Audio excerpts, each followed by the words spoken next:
ಏನಿದು ಅಂತ ನೋಡ್ತಾ ಇದ್ದೀರಾ ಅಲ್ವಾ? ನೀವು ಈ ವಿಡಿಯೋನ ಕಂಪ್ಲೀಟ್ ನೋಡಿ ನಿಮ್ಗೆ ಗೊತ್ತಾಗುತ್ತೆ.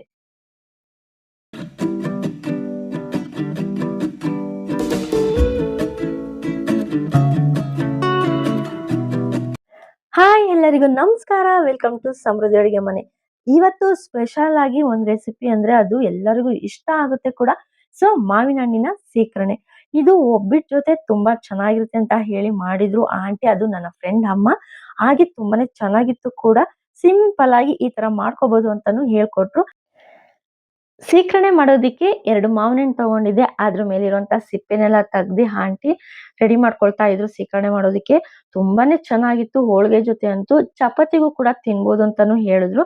ಚೆನ್ನಾಗಿರುತ್ತೆ ಅಂತ ಹೇಳಿ. ಆದ್ರೆ ಅವರೇ ಮಾಡಿದಂತ ಹೋಳಿಗೆಗೆ ಈ ತರ ಸೀಕರಣೆ ತಿಂದಿದ್ರೆ ತುಂಬಾನೇ ಚೆನ್ನಾಗಿರುತ್ತೆ. ಮಕ್ಳಿಗಂತೂ ತುಂಬಾನೇ ಇಷ್ಟ ಆಯ್ತು ಸೀಕರಣೆ.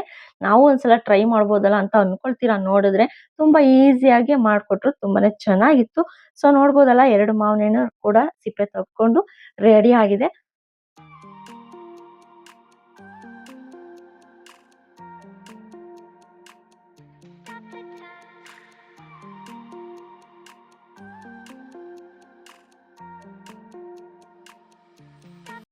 ಮಾವಿನ ಹಣ್ಣು ಸ್ವೀಟ್ ಇರೋದ್ರಿಂದ ನೀವು ಎಷ್ಟು ಬೇಕೋ ಅಷ್ಟು ನೋಡ್ಕೊಂಡು ಸಕ್ಕರೆನ ಹಾಕೊಳ್ಳಿ. ನಾನಿಲ್ಲಿ ಒಂದು ಜಾಮೂನ್ ಕಪ್ ಅಷ್ಟು ನಾನು ಸಕ್ಕರೆ ಹಾಕೊಂಡಿದ್ದು.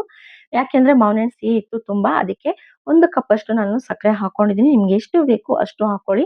ಹಾಗೆ ಹಾಲು ಬೇಕು ಅಂದ್ರೂ ಕೂಡ ಹಾಕೋಬಹುದಂತೆ. ಬಟ್ ನಾವು ಹಾಲು ಹಾಕೊಂಡಿರ್ಲಿಲ್ಲ. ಹಾಗೆ ಹಾಕೊಂಡಿದ್ವಿ. ತುಂಬಾನೇ ಚೆನ್ನಾಗಿತ್ತು ನೋಡಿ. ರುಬ್ಕೊಂಡಿದ್ದು ಆಗಿದೆ ಇವಾಗ. ಸೊ ಇದಕ್ಕೆ ನಾವು ಸ್ವಲ್ಪ ನೀರ್ ಹಾಕೊಂಡು ಇದಕ್ಕೆನೆ ಸ್ವಲ್ಪ ನಾವು ಒಂದು ಅರ್ಧ ಸ್ಪೂನ್ ಅಷ್ಟು ಉಪ್ಪು ಹಾಕೋಬೇಕು. ಯಾಕೆಂದ್ರೆ ಸಿಹಿ ಜೊತೆಗೆ ಸ್ವಲ್ಪ ಉಪ್ಪು ಹಾಕಿದ್ರೆ ತುಂಬಾ ಚೆನ್ನಾಗಿರುತ್ತೆ ಅಂತ ಹೇಳಿ ಆಂಟಿ ಅರ್ಧ ಸ್ಪೂನ್ ಅಷ್ಟು ಉಪ್ಪು ಹಾಕಿದ್ರು. ಇವಾಗ ಫೈನಲ್ ಆಗಿ ಮ್ಯಾಂಗೋ ಸೀಕರಣೆ ರೆಡಿ ಆಯ್ತು. ನಾವು ತಿನ್ನೋದಕ್ಕೆ ರೆಡಿ ಆಗಿದ್ವಿ. ತುಂಬಾನೇ ಚೆನ್ನಾಗಿತ್ತು ಸೀಕರಣೆ ಮತ್ತೆ ಹೋಳಿಗೆ. ಅವರೇ ಮಾಡಿದಂತಹ ಹೋಳಿಗೆ ಹಾಗೆ ಸೀಕರಣೆ. ನೆಕ್ಸ್ಟ್ ವಿಡಿಯೋದಲ್ಲಿ ನಿಮ್ಗೆ ಹೋಳಿಗೆ ವಿಡಿಯೋ ಕೂಡ ಬರುತ್ತೆ. ಸೊ ತುಂಬಾನೇ ಚೆನ್ನಾಗಿದೆ. ಎಷ್ಟು ಈಸಿಯಾಗಿ ಅವ್ರ ಕಡೆ ಮಾಡುವಂತಹ ಹೋಳಿಗೆ ತುಂಬಾನೇ ಚೆನ್ನಾಗಿದೆ. ಈಸಿಯಾಗೂ ಮಾಡ್ಕೋಬಹುದು ಅಂತಾನು ಹೇಳ್ಕೊಟ್ರು. ಹಾಗೆ ಅವರೇ ಕೂಡ ಮಾಡ್ಕೊಟ್ಟಿದ್ದು ಕೂಡ ಹೋಳಿಗೆ ಸೀಕರಣೆ ಎರಡೂನು ತುಂಬಾನೇ ಚೆನ್ನಾಗಿತ್ತು.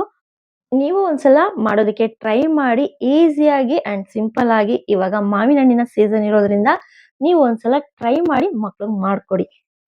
ಇದೇ ರೀತಿ ಒಳ್ಳೊಳ್ಳೆ ರೆಸಿಪಿಗಳಿಗೆ ನೀವು ಮಾಡ್ಬೇಕಾಗಿರೋದು ಇಷ್ಟೇ. ನೀವು ಸಮೃದ್ಧಿ ಅಡಿಗೆ ಮನೆ ಚಾನಲ್‌ನ ಸಬ್ಸ್ಕ್ರೈಬ್ ಮಾಡ್ಕೊಳ್ಳಿ. ಹಾಗೆ ನೋಟಿಫಿಕೇಶನ್‌ಗೆ ಬೆಲ್ ಐಕಾನ್ ಮೇಲೆ ಕ್ಲಿಕ್ ಮಾಡಿ. ಇದರಿಂದ ನಮ್ಮ ವಿಡಿಯೋಸ್‌ಗಳು ನಿಮಗೆ ಬೇಗ ರೀಚ್ ಆಗುತ್ತೆ. ನಮ್ಮ ವಿಡಿಯೋಸ್‌ನ ನೀವೇ ಕೂಡ ಫಸ್ಟ್ ನೋಡ್ಬೋದು.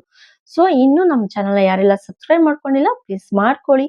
ಹಾಗೆ ಹೊಸದಾಗಿ ಯಾರ್ಯಾರು ನೋಡ್ತಾ ಇದ್ದೀರಾ ಅವರು ಕೂಡ ಮಾಡಿ. ಹಾಗೆ ಈ ವಿಡಿಯೋನ ನಿಮ್ಮ ಫ್ರೆಂಡ್ಸ್‌ಗಳಿಗೆ ಕೂಡ ಶೇರ್ ಮಾಡಿ.